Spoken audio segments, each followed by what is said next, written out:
Για να πάμε στον κύριο Μαυρογέννη μετά τα εισαγωγικά τα οποία κάναμε για το πόσο σημαντικό είναι στις ηλικίες αυτές τα παιδιά να αθλούνται.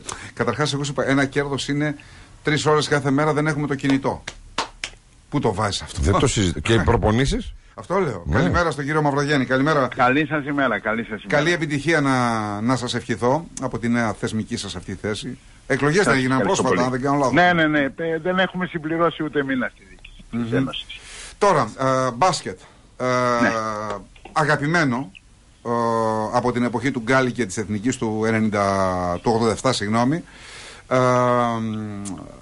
Στη Βόρεια Ελλάδα. Από την εμπειρία σας μέχρι τώρα και από ό,τι μου λέει ο Άρης ο Απιδάκης, ο οποίος θα παρακολουθεί πιο στενά, έχετε εμπειρία στο χώρο. Υπάρχουν πολλά πράγματα ακόμη τα οποία πρέπει να γίνουν. Τι λέτε εσείς? Υπάρχουν αρκετά πράγματα. Το πρώτο το οποίο πρέπει να γίνει οπωσδήποτε, ήσασταν κι εσείς εχθές στο γήπεδο που συναντηθήκαμε στις Νεάπολες και είδατε την κατάσταση στην οποία βρίσκεται. Είναι ένα πολύ μεγάλο θέμα τα γήπεδα. Εκτός του ότι δεν υπάρχουν γήπεδα που άνετα να μπορούν να χρησιμοποιούν οι ομάδες και να χρησιμοποιούμε και εμείς για τις διοργανώσεις, αλλά έχουν μια εγκατάλειψη στα γήπεδα. Το πρόσεξα και το στιγμάτισα προχθές. Μάλιστα αναρωτήθηκα αν αυτό το γήπεδο είναι του Δήμου ή αν είναι κάποιο άλλο φορέα. Γιατί μου έκανε εντύπωση. Είχε σπασμένα καθίσματα, σκουριασμένα καθίσματα, τουαλέτες βρώμικες. Οι χώροι θυμίζουν κακά Βαλκάνια. Στη Μίκρα το γήπεδο έχει τα ίδια χάλια. Και λέω, αφού το μπάσκετ αγαπάμε, εδώ στην Βόρεια Ελλάδα ήμασταν μπασκετοπόλη. Γιατί δεν γίνονται πράγματα? Αυτά τα γήπεδα ανήκουν στη Γενική Γραμματεία. Δεν είναι δημοτικά. Τώρα εμείς θα κάνουμε μια προσπάθεια να καταγράψουμε όλα τα γήπεδα του νομού, να δούμε τα προβλήματα τα οποία υπάρχουν και να απευθυνθούμε σε Γενική Γραμματεία, σε Περιφερειάρχες, στους Δημάρχους, ποιοι είναι οι υπεύθυνοι, ώστε να, αν μπορέσουμε να καταφέρουμε να καλυτερεύσουμε τις συνθήκες. Διότι μέσα παιδιά προπονούνται, παιδιά αγωνίζονται, γίνονται αγώνες. Ο χθεσινός αγώνας, ας πούμε, είδατε ένα γήπεδο γεμάτο. Ναι, χαμός. Χαμός. Ναι, σε συνθήκες πάρα πολύ καλές. Ειδικά αυτό το τουρνά τώρα, το πρωτάθλημα παιδών, η τελική φάση, έχει καλά παιχνίδια, έχει ενδιαφέροντα παιχνίδια, έχει μαζέψει κόσμο και δυστυχώς δεν έχουμε τις κατάλληλες εγκαταστάσεις. Υπάρχουν βέβαια, να πούμε, το Αλεξάνδριο και του ΠΑΟΚ, αλλά δεν μπορούν να χρησιμοποιηθούν για τέτοιες διοργανώσεις, διότι αγωνίζονται τα σωματεία των οποίων είναι οι έδρες. Καταλαβαίνετε τώρα ότι υπάρχει μόνο η Μίκρα και η Νεάπολη. Να ρωτήσω, Πρόεδρε, κάτι. Ναι. Η ίδια κατάσταση είναι και στα ανάλογα γήπεδα στην Αθήνα ή εκεί τα πράγματα είναι καλύτερα, αν γνωρίζετε? Γιατί εγώ πραγματικά ντρέπομαι από αυτό που είδα χθες. Έχουμε πιάσει ακριβώς το πιο σοβαρό θέμα, νομίζω, που έχουμε αυτή τη στιγμή εδώ. Νομίζω ότι είναι καλύτερη η κατάσταση και γι' αυτό είπαμε και εμείς ότι θα κάνουμε μεγάλη προσπάθεια να καταγράψουμε όλα τα προβλήματα των γηπέδων. Δηλαδή είναι από τις προτεραιότητες που έχουμε στα νέα διοίκηση. Αν μπορέσουμε, επαναλαμβάνω, να τρέξουμε, να πάμε σε φορείς, αν μπορέσουμε να καταφέρουμε να καλυτερεύσουμε τις συνθήκες. Και το λέω γιατί κάποια σωματεία, κάποιες ομάδες μάλλον, έχουν συμπαθητικούς χώρους. Κάποιοι και μάλιστα πολύ καλούς χώρους. Οι μαχητές στα Πεύκα έχουν πολύ ωραίο γήπεδο. Συμφωνώ, ναι. Έτσι. Ο Δρυμός έχει ένα πολύ ωραίο γήπεδο. Ναι. Έτσι. Και άλλα γήπεδα είναι πολύ καλά. Και στον Εύωσμο έχει ωραία γήπεδα και στη Σταυρούπολη έχει ωραίο γήπεδο. Τώρα λέει ο πρόεδρος, Άρη μου, δηλαδή το κράτος τώρα δεν μπορεί να δώσει το Υπουργείο. Πόσο θα πολλά από αυτά βέβαια είναι εθνικά, έτσι. Η Σταυρούπολη είναι εθνικό, δεν είναι του Δήμου. Σταυρούπολη είναι εθνικό. Είναι όμως μικρής χωρητικότητας. Ναι. Δεν μπορούμε να τα χρησιμοποιήσουμε για τις τελικές φάσεις των πρωταθλημάτων μας. Βέβαια τη Σταυρούπολης, για να μην αδικούμε και τη Γενική Γραμματεία, έγινε μια προσπάθεια το τελευταίο διάστημα και έχει αλλάξει η όψη. Είναι πάρα πολύ ωραίο το γήπεδο. Αύριο από το μεσημέρι, από τις 12 η ώρα, ξεκινούν παιχνίδια για το πρωτάθλημα παιδών. Έτσι. Θα γίνεται χαμός στη Μίκρα. Το βράδυ που θα είναι ο τελικός Άρης Ακαδημία 10, μπορεί το γήπεδο να έχει, ξέρω εγώ, 1500 άτομα μέσα έξω. Ναι, θα είναι και γεμάτο, 2000 κόσμο. Ναι. Οι συνθήκες, παιδί μου, είναι ντροπιαστικές, δηλαδή είναι κρίμα. Γιατί οι άνθρωποι, ο Μαυρογέννης, τώρα δεν ξέρω πώς συμμετέχουν εκεί. Επειδή τους βλέπω τους ανθρώπους, τώρα τους ζω, έχω 4-5 χρόνια που τους ζω, θέλουν να γίνει κάτι καλύτερο. Εγώ απορώ πόσα πολλά χρήματα χρειάζονται που να πάρει για να γίνουν καλύτερες υποδομές. Δεν νομίζω ότι είναι τεράστια τα ποσά. Ακριβώς, ναι. Κύριε Μαυρογέννη, θα ήταν καλύτερα να το αναλάβουν οι δήμοι. Παραδείγματος χάρη τη Σταυρούπολης, του Ευόσμου, που είναι, να τα αναλάβουν οι δήμοι θα ήταν καλύτερα. Τι πιστεύετε? Ίσως. Τώρα τελευταία το γήπεδο των Αμπελοκήπων, Μέγας Αλέξανδρος, το κλειστό, το έχει αναλάβει ο Δήμος Αμπελοκήπων. Του Φοίνικα το έχουν παραχωρήσει η Γενική Γραμματεία στο Δήμο Καλαμαριάς.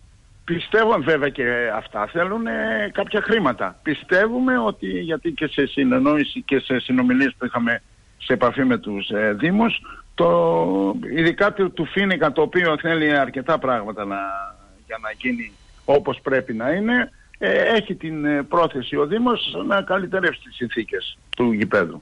Μάλιστα. Και τώρα, όχι. Επειδή έχω ακούσει τα καλύτερα, εγώ δεν σας γνώριζα, τα καλύτερα για εσάς και από τον προηγούμενο πρόεδρο. Κάτι άλλο ακόμη μπορεί να ακούγεται δευτερεύον. Πρέπει να δείτε λίγο να βελτιώσετε και τα ιντερνετικά σας. Το site της ΕΚΑΣΤ δεν ταιριάζει με μία σύγχρονη. Το οργανωτικό κομμάτι δηλαδή. Το που βγαίνει έξω την εικόνα σας. Δηλαδή, όποιος θέλει να μπει και να ενημερωθεί και να κάνει, είναι λίγο επειδή είμαι και της επικοινωνίας λόγω των πολλών χρόνων στο επάγγελμα. Εκεί δεν χρειάζεται. Εκεί χρειάζεται κάποιος με μεράκι να το κάνει λίγο καλύτερο. Σας το λέω και δημόσια, θα σας το έλεγα και προσωπικά. Δείτε, δώστε μια εντολή εκεί. Δεν θέλει πολλά πράγματα. Θέλει ένα φτιασίδωμα, όπως λένε στο χωριό μου. Ωραία. Το σημειώνω. γιατί μπαίνουμε και οι μπαμπάδες και οι μαμάδες και ψαχνόμαστε πού είναι εδώ, πού είναι το άλλο. Πρέπει να γίνει λίγο πιο λειτουργικό. Ωραία. Πάντως να πούμε ότι πλέον είναι πιο εύκολο. Δηλαδή μπαίνεις στην ΕΚΑΣΤ και κάνεις όλες τις διαδικασίες διαδικτυακά. Απλά είναι η εικόνα της ΕΚΑΣΤ. Η αισθητική, σε αυτό αναφέρομαι. Τα τελευταία χρόνια έχουμε κάνει πολύ μεγάλα βήματα σε αυτό το τομέα. Προσπαθούμε συνέχεια να βελτιωνόμαστε. Θα δούμε να έχουμε καλύτερες συνθήκες. Θα είμαστε δίπλα σας σε αυτό, να είστε βέβαιος. Ξέρετε, το λέω με παράπονο, γιατί πολλές φορές τώρα οι ομάδες παίζουν στην Ευρώπη. Και το παράπονο που ακούμε εδώ από ακροατές, ακροάτριες είναι, κοιτάξτε, Ολυμπιακός, Παναθηναϊκός, όλοι είναι εισαγόμενοι, τα δικά μας τα παιδιά.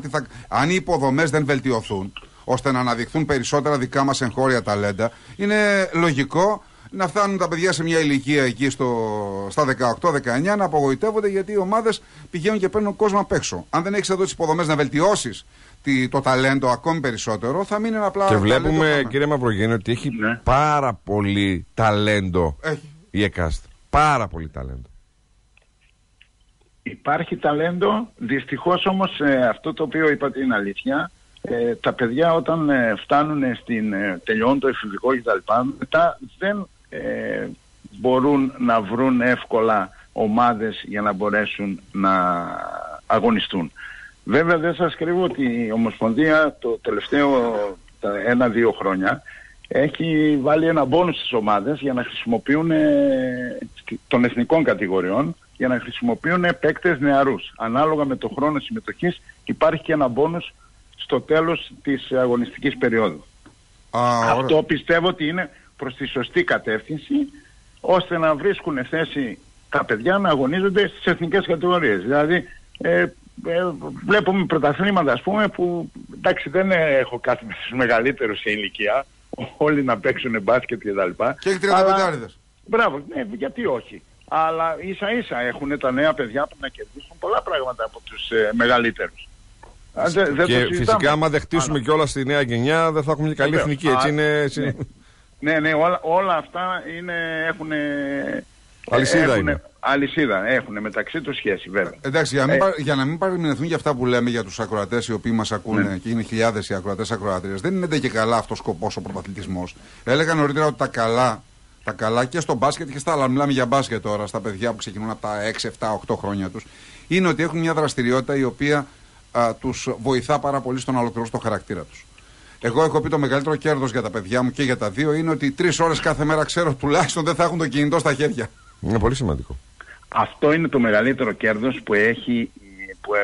που μπορούμε να δώσουμε σε αυτά τα παιδιά. Να μην ασχολούνται με το κινητό τους, να πηγαίνουν στο γήπεδο, διότι ο αθλητισμός, οι αξίες του αθλητισμού είναι πάρα πολλές. Δεν το συζητάμε.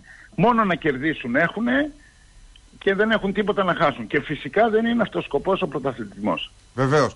Να μείνουν στο γήπεδο, διότι και αυτός ο οποίος αγωνίζεται ακόμα και στην τελευταία κατηγορία της ΕΚΑΣ, το αγαπάει το άθλημα. να αγαπήσουν τον αθλητισμό. Είτε είναι στο μπάσκετ, είτε στο handball, στο βόλεϊ, οπουδήποτε, δεν έχει καμία σημασία. Το θέμα είναι να αγαπήσουν και να μείνουν στον αθλητισμό. Και τελειώνοντας ακόμα και το εφηβικό. Εκεί είναι το πρόβλημα. Η τελευταία χρονιά του εφηβικού όντως είναι ένα πολύ μεγάλο πρόβλημα, διότι τα παιδιά με τα μαθήματα, με τα σχολεία... Ναι, αρχίζουν, βέβαια. Ναι, όταν δεν είναι ομάδα πρωταθλητισμού, ας πούμε, αρχίζουν σιγά σιγά, εντάξει, η προτεραιότητά τους φυσικά είναι το σχολείο. Οπότε εκεί υπάρχει ένας κίνδυνος να απομακρυνθούν από τον αθλητισμό. Βέβαια και το ανάποδο είναι δύσκολο. Όταν είναι σε ομάδα πρωταθλητισμού και είναι Δευτέρα Λυκείου, Τρίτου Λυκείου, να βρεις εκεί ισορροπία είναι πάρα πολύ δύσκολο. Πρέπει να αλλάξουν πολλά πράγματα και στην εκπαίδευση. Ναι, πέρα από αυτό. Γιατί και οι απαιτήσεις της ομάδας που πρωταγωνιστεί είναι μεγάλες, αλλά και το σχολείο έχει μεγάλες απαιτήσεις και εκεί άντε να ισορροπήσει με ένα παιδί 16 χρόνων. Όταν γυρνάς σπίτι 1 η ώρα και πρέπει να πας στο πρωί σχολείο. Ναι. Τα ζυγίζεις. Ναι. Αν είναι μεγάλο ταλέντο, λες θα το ρισκάρω. Ναι. Έτσι. Λοιπόν, θα το παραφράσω τώρα, θα πω αύριο στον τελικό ας κερδίσουμε ο καλύτερος. Πρόεδρε, να είσαι καλά, χάρηκα που τα είπαμε, τα πούμε και αύριο θα βρεθούμε. Δεν μπορεί κάποια στιγμή και έξω θα πιούμε ένα καφέ. Καλημέρα. Βεβαίως, εκεί θα είμαστε και όλη η διοίκηση είναι κοντά, όλα τα παιδιά που είμαστε τώρα. Βεβαίως. Ναι, είναι εκεί. Θα είδατε και χθες αρκετά άτομα. Ναι, βέβαια. Λοιπόν, να είστε καλά. Να είστε καλά κι εσείς. Πολύ καλή συνέχεια. Καλή συνέχεια.